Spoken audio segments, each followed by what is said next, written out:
అందరికీ నమస్కారం. Pyramid meditation channel PMC వారు సగర్వంగా సమర్పిస్తున్నటువంటి స్వాధ్యాయ కార్యక్రమం గ్రంథాలయం లోనికి మీ అందరికీ స్వాగతం, సుస్వాగతం. ప్రపంచంలోని అనేక ఉత్కృష్టమైన గ్రంథాలలో మహోన్నతమైన గ్రంథంగా విరాజిల్లుతున్న అద్భుత గ్రంథం చిత్ శక్తి విలాసం, ప్లే ఆఫ్ కాన్షియస్నెస్ అనే ఆంగ్ల గ్రంథానికి తెలుగు మాతృకగా విరాజిల్లుతోంది ఈ గ్రంథం. ఈ గ్రంథం స్వామి ముక్తానంద ఆత్మకథను తెలియజేయడమే కాకుండా ఆ మహనీయుడు కుండలిని జాగృతం చేసినప్పుడు ఆ కుండలిని జాగరణ వల్ల ఆ పరమేశ్వరి శక్తి ఎలాంటి అనుభూతులను అందించిందో తేటతెల్లం చేస్తుంది.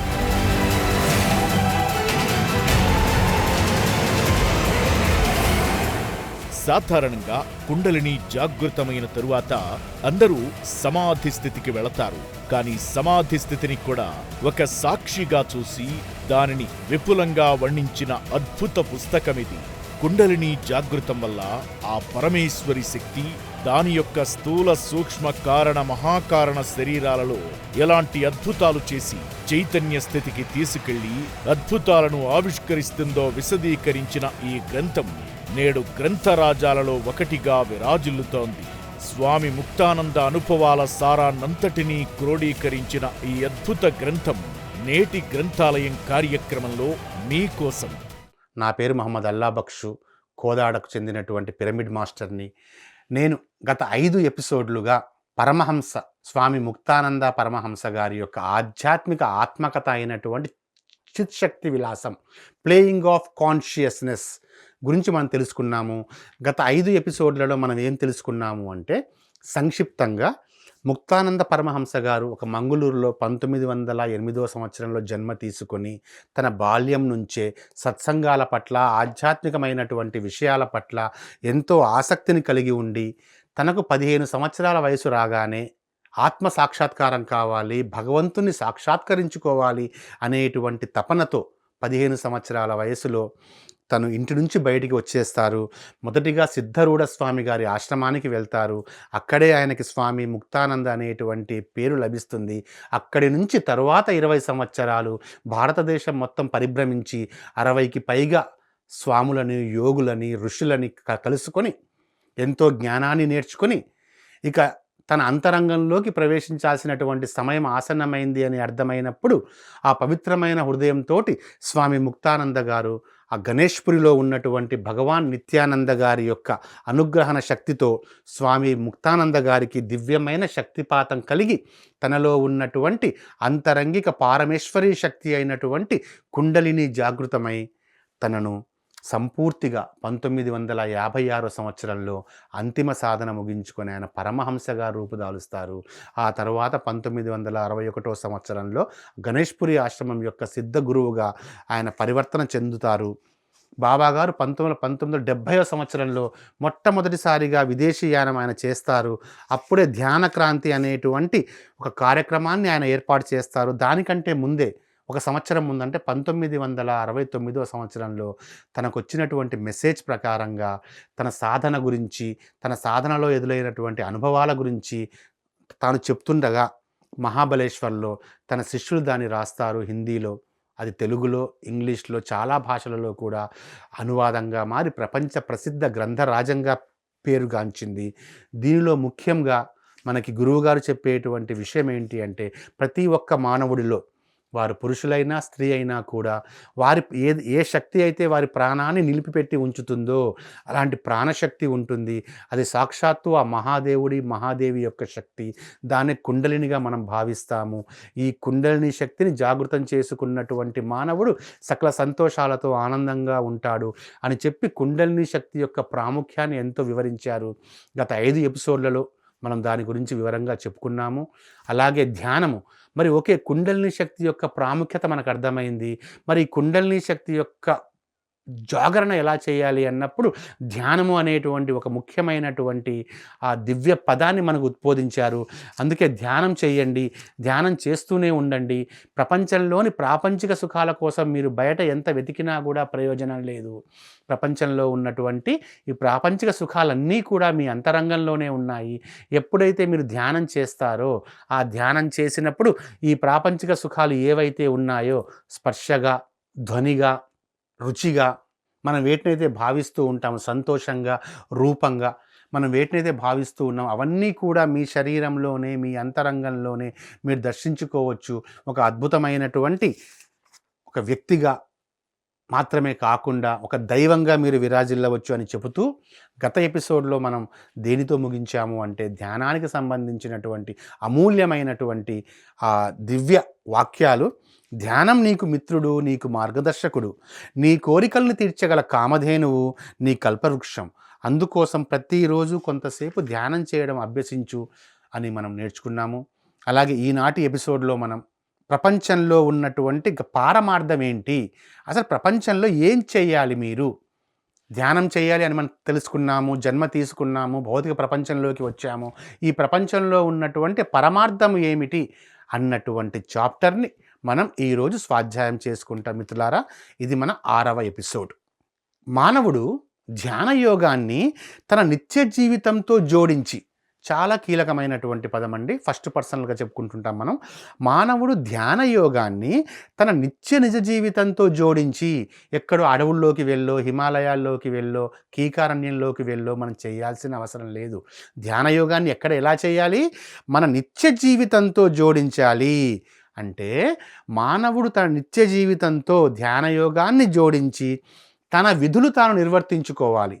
తన విధులు తాను నిర్వర్తించుకుంటూ సాధన చేసినట్లయితే ఈ ప్రపంచం అనేది స్వర్గంగా మారుతుంది.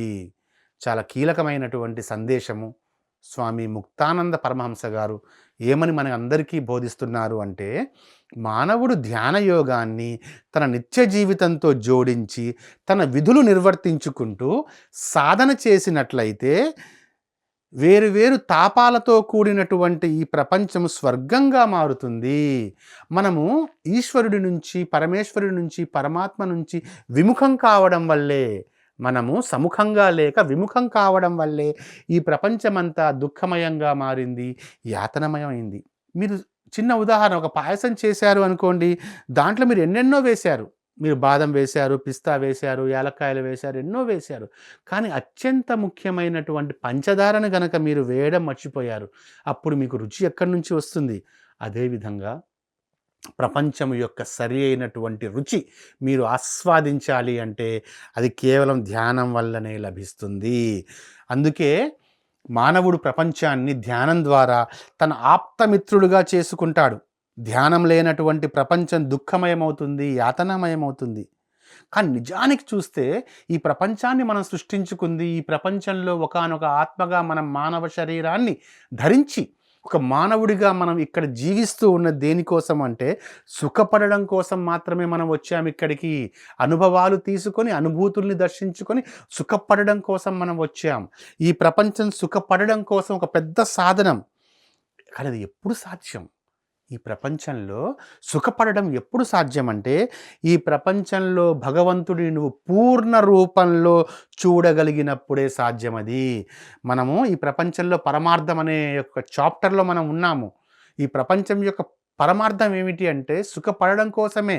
కానీ అది ఎప్పుడు సాధ్యమవుతుంది అంటే భగవంతుడి గురించినటువంటి స్మరణ, భగవంతుడి గురించినటువంటి ధ్యానం, భగవంతుని గురించినటువంటి జ్ఞానం మనకి ఉండాలి. అలాగే భగవంతుని గురించినటువంటి ఒక పూర్ణ రూపంలో మనం చూడగలగాలి. భగవంతుడిని ఒకానొక పూర్ణ రూపంలో మనం చూడగలిగినప్పుడే అది సాధ్యమవుతుంది.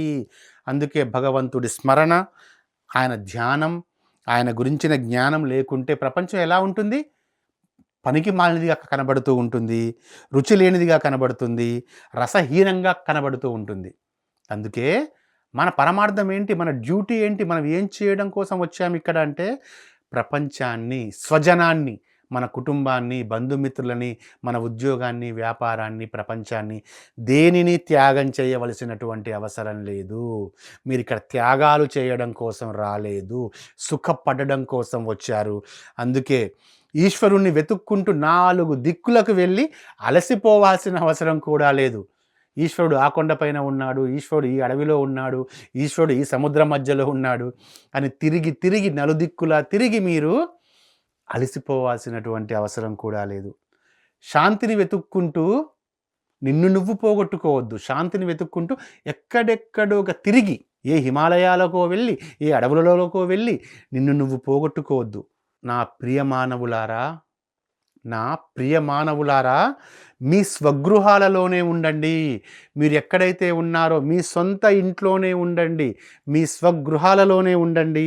మీ భార్య భర్తలతోనే, మీ పిల్లలతోనే ఉండండి. మీ మీ వృత్తులను, మీ మీ మీ కలలను, మీ పనులను, మీ వ్యాపారాలను, మీ ఉద్యోగాలను, మీ కార్యకలాపాలను మీరు సంతోషంగా సదా నిర్వర్తించుకోండి. ఒకవేళ మీరు ధనవంతులైనా, మీరు శ్రామికులైనా, మీరు రాజులైనా, మీరు పేదలైనా, భగవంతుడు అందరివాడు. ఈ విషయాన్ని గుర్తుపెట్టుకోండి.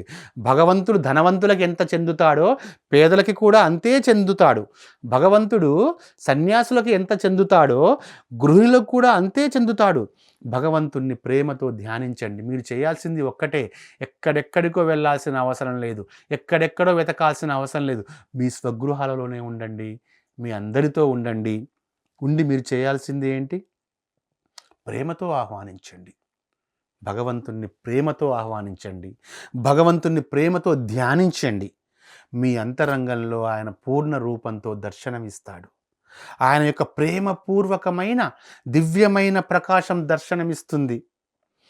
నీ లోపల, నీ సహస్రారంలో ప్రేమ అమృతపు చల్లటి శాంతిధార ప్రవహించడం ప్రారంభమవుతుంది.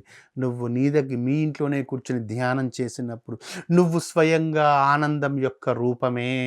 నువ్వు దుఃఖితుడివి కాదు, నువ్వు శోకం కాదు, నువ్వు దుఃఖం కాదు, నువ్వు రోదన కాదు, నువ్వు వేదన కాదు, నువ్వు ఆనందం యొక్క రూపమే అని నీకు అనుభవంలోనికి వస్తుంది.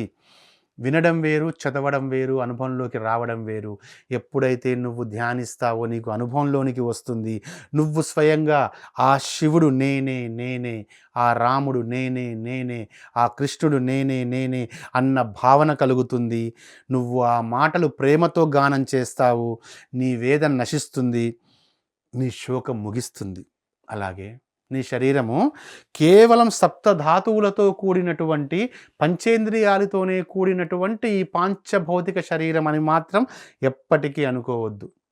నీ శరీరం సప్తధాతువులతో కూడిన మాంసపిండం మాత్రమే అని ఎప్పుడూ భావించవద్దు. నీ విషయ వాసనలకు కేంద్రం కానప్పుడు, నువ్వు విషయ వాసనలకు కేంద్రం కానప్పుడు, వాటి పట్ల ఆకర్షితువి కానప్పుడు నీ శరీరం చాలా గొప్పది. అన్ని పుణ్యతీర్థాలు, అందరు దేవతలని, అన్ని మంత్రాలని, రకరకాల సిద్ధులని ప్రసాదించగలిగినటువంటి స్థానాలన్నీ నీ శరీరంలోనే ఉన్నాయి. నువ్వు నీ శరీరాన్ని వదిలేసి ఎక్కడికో వెళ్ళిపోవద్దు. అలాగే నీ శరీరం కేవలం మాంసపూరితమైనటువంటి మాంసపిండంగా మాత్రమే భ్రవించవద్దు. అన్ని పుణ్యతీర్థాలు, అందరు దేవతలు, అన్ని మంత్రాలు, అన్ని సిద్ధులను నీకు కల్పించగల స్థానాలు నీ శరీరం లోపలే ఉన్నాయి. అందుకని ప్రియమానవుడా, మరొక్కసారి నీ లోపల సర్వ తీర్థాలు ఉన్నాయి, సర్వ మంత్రాలు ఉన్నాయి, సర్వ బీజాక్షరాలు ఉన్నాయి. దేవతలు అందరితో పాటు 3 కోట్ల దేవతలతో పాటుగా స్వయంగా పరమేశ్వరుడే నివాసం చేస్తున్నాడు. కైలాసంలో, వైకుంఠంలో ఎంత ఉన్నాడో మీలో కూడా అంతలా ఉన్నాడు. మీ లోపల ఉన్నటువంటి ఆయన్ని లోపలే అన్వేషించకుండా ఎందుకు బయట అన్ని ప్రదేశాల్లో అన్వేషిస్తూ అవస్థపడుతూ ఉంటారు? అందుకని మీ ప్రాపంచిక వ్యవహారాలను నిర్వహించుకోండి. మీ మార్గాలని అనుసరిస్తూనే ఉండండి. మీ అంతర అన్వేషణకు ప్రాధాన్యత ఇవ్వండి. మీ జీవితాలని అలా సుగమం చేసుకోండి. మీరు ఏ మార్గానికి చెందిన వారైనా పర్లేదు, మీరు ఏ మతానికి చెందిన వారైనా పర్లేదు, మీరు ఏ నిష్టకు చెందిన వారైనా పర్వాలేదు, మీరు సాధారణ వ్యక్తులు, అల్పులు, మూఢులు, బలహీనులుగా మిమ్మల్ని భావించవద్దు. మీ శరీరం ఈశ్వర రహితమని భావించి పతనానికి, వినాశనానికి దూరం కాకండి. అది ఏ మతమైనా, ఏ నిష్టైనా, ఏమైనా సరే మీరు సాక్షాత్తు దైవం యొక్క సంపూర్ణమైనటువంటి రూపం మీరు. అందుకే మీరు సాధారణ మానవుడిగా భావించి ఆత్మఘాతం చేసుకోవద్దు. నీకు ఉన్నటువంటి అల్ప జ్ఞానంతో, మీకు తెలిసిన కొద్ది జ్ఞానంతో, ఆ కొద్ది జ్ఞానం మాత్రమే నేర్చుకొని ఏదో అల్పుడినని, మూర్ఖుడినని భావించి ఆత్మహత్యలు ఎట్టి పరిస్థితుల్లో చేసుకోరాదు. భగవంతుడి యొక్క ఈ వాక్యాన్ని గుర్తుంచుకోండి. ఆత్మే నీకు మిత్రుడైనా శత్రువైనా కూడా. ఎందుకు అంటే నువ్వు ఆత్మ గురించి సరియైన జ్ఞానాన్ని కలిగి ఉంటే అదే ఆత్మ నీకు మిత్రుడుగా మారతాడు. ఆత్మ గురించి సరియైన జ్ఞానం లేకుండా ఉంటే అది జాగృతం కాకుండా నిద్రావస్థలో ఉండి ఒకానొక శత్రువుగా ఉంటాడు మీకు. అందుకనే స్వర్గమా నరకమా మీ చేతిలోనే ఉంది. అందుకే కాలయాపన చేయకుండా ఆత్మ సంక్షేమం కొరకు అన్వేషణ ప్రారంభించండి. ఎలాగైతే బయటి ప్రపంచంలో ఉన్నతమైనటువంటి చదువు కోసం డాక్టర్లు, వకీళ్ళు, ఇంజనీర్లు, ప్రొఫెసర్లు అయినటువంటి విధంగానే మీ ఇంటిని కూడా, మీరు మీ ఇంట్లో ఉంటూ మీ ఇంటిని కూడా ఒక ఆధ్యాత్మిక శాంతి పొందడానికి మీ ఇంటిని యోగ మందిరంగా మార్చుకోండి. శివుడిని ప్రాప్తించుకోవడానికి మీరు ధ్యానాన్ని ప్రారంభించండి. ఒకానొక మీ అంతరాత్మ, మీ ఆత్మ కోసం మీరు అన్వేషణను ప్రారంభించండి. అందుకే ధ్యానం ఈ ప్రపంచంలో మీరు చేయాల్సినటువంటి పరమార్థం. దానికోసం మీరు ప్రపంచాన్ని వదిలివేయవలసినటువంటి అవసరం లేదు. సో మై డియర్ ఫ్రెండ్స్, ప్రపంచంలో పరమార్థం అనేటువంటి ఈ చాప్టర్లో మనకి ముక్తానంద గారు చాలా క్లియర్ కట్గా మనం ఎలా ఉండాలి, ఒక ఆత్మ అయినటువంటి మనం శరీరాన్ని ధరించి ఈ ప్రపంచంలో అడుగుపెట్టినప్పుడు మనం దేనిని త్యజించవలసినటువంటి అవసరం లేదు. అన్నిటితో ఉంటూ మనస్సు లోపల సాక్షి భావనతో ఉండి ధ్యానం, ఆత్మ సాక్షాత్కారం కొరకు మనం చేస్తూ ఉంటే అదే ఈ ప్రపంచంలో మన పరమార్థం అని చెప్పి చాలా చక్కగా ఆయన వివరించారు. అందుకే మన ఇంటినే యోగ మందిరంగా మార్చుకోండి, మీ శరీరాన్నే యోగ మందిరంగా మార్చుకోండి అన్నటువంటి సందేశాన్ని ఆయన ఇస్తున్నారు. తరువాత ఆయన ఇక్కడ గురువు గురించి బాగా వివరిస్తారండి. తరువాత చాప్టర్లో మనకి గురువు యొక్క మహత్యం గురించి ఆయన చెప్తారు. ఒక గురువు ఉండడం ఎంత అవసరమో, ఒక మానవుడికి గురువు ఎంత అవసరమో, గురువు యొక్క మహత్యం. మనం కూడా మన పిఎస్ఎస్ఎంలో మనం గురువుని స్నేహితుడిగా చూస్తాము. గురువుకి స్నేహితుడి స్థానం ఇవ్వడంతో మనం గురువుకి అద్భుతమైనటువంటి స్థానం ఇచ్చాము మన పిరమిడ్ స్పిరిచువల్ సొసైటీ మూమెంట్లో.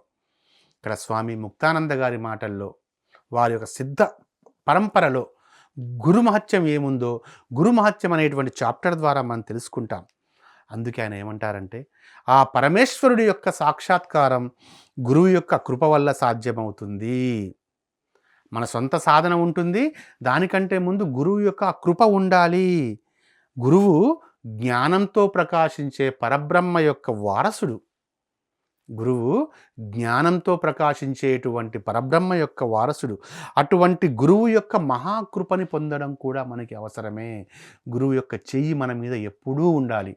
ఆ గురువు యొక్క మహాకృప పొందడం మనకి ఎంతో ఎంతో అవసరం. ఆ గురువు యొక్క కృప చేత మీ అంతర్శక్తి జాగృతం కానంత వరకు, అంతర్శక్తి ప్రకాశించనంత వరకు, అంతరంగంలోని దివ్య జ్ఞాన నేత్రం అనేది తెరుచుకోనంత వరకు మన జీవదశ నాశనం కాదు. అంటే మనం జీవుడిగానే ఉంటాము.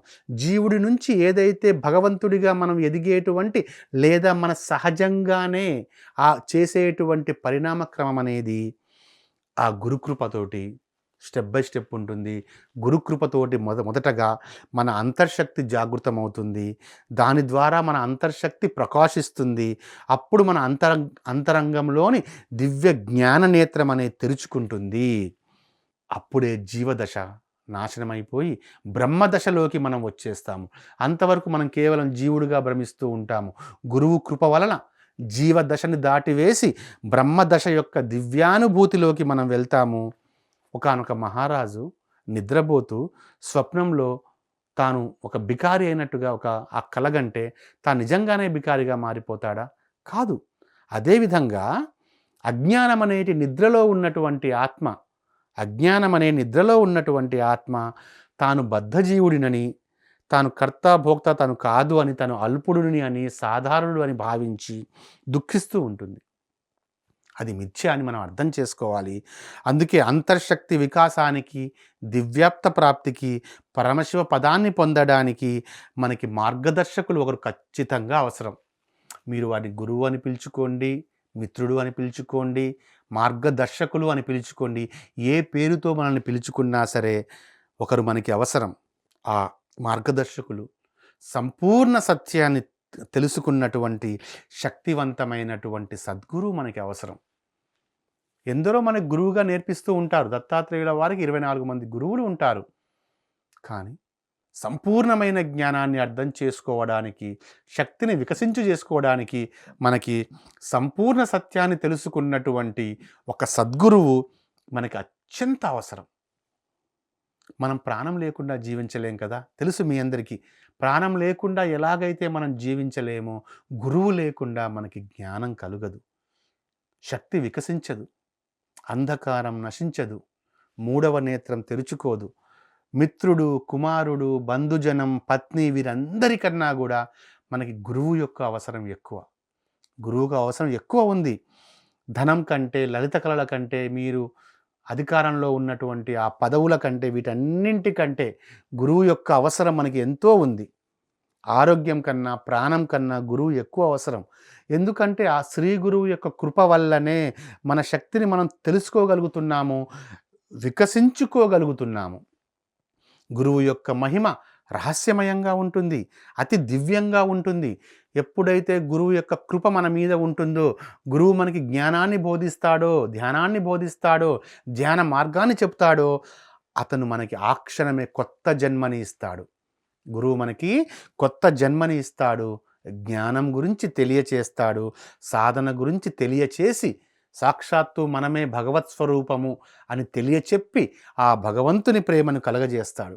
ఈనాడు మనం వాస్తవంగా చూసుకుంటే ప్రపంచం నిండా గురువులు, ఎంతోమంది గురువులు తయారయ్యారు, ఎంతోమంది ఉన్నారు. ఇప్పుడు ప్రతి ఒక్కరూ కూడా గురువుగానే చెప్పుకుంటున్నారు. ఎక్కడ చూసినా కూడా గురువులు. ఇంతమంది గురువుల పరస్పరం విరుద్ధమైనటువంటి బోధనలు విని ప్రజలు అలసిపోయారు. ప్రతి ఒక్క గురువేంటి కొత్త మార్గాన్ని బోధిస్తూనే ఉన్నాడు. కానీ నిజమైన గురువు మాత్రము ఒకే ఒక్క విషయం చేస్తాడండి.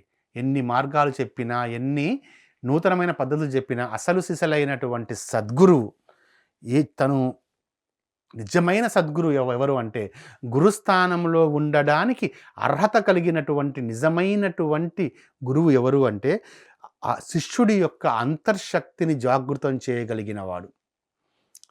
గురువు యొక్క ప్రధానమైనటువంటి లక్షణాలు, శిష్యుడి యొక్క అంతర్శక్తిని జాగృతం చేయగలిగిన వాడు, శిష్యుడిని తన ఆత్మానందంలో రమింపచేయగల వ్యక్తి మాత్రమే గురుస్థానంలో ఉండడానికి నిజమైన అర్హుడు. అంటే గురువు అన్న పదానికి అసలైన వ్యాఖ్యానము ఇక్కడ మనకి చెప్పబడుతూ ఉంది. ఎంతోమంది గురువులు ఉన్నా, ఎంతోమంది వేల మంది, లక్షల మంది ఉన్నా కూడా అసలు సిసలైనటువంటి నిజమైన గురువు ఎవరయ్యా అంటే, తన దగ్గరికి వచ్చినటువంటి శిష్యుడిని తన కృపతోటి ప్రేమించి దగ్గరకు తీసుకొని, ఆ శిష్యుడిలో ఉన్నటువంటి అంతర్శక్తిని జాగృతం చేసి, ఆ శిష్యుడు తన శక్తిని తాను వాడుకునే విధంగా ఆ శిష్యుడిని తయారు చేయగలిగిన వాడే అసలు సిసలైనటువంటి గురువు.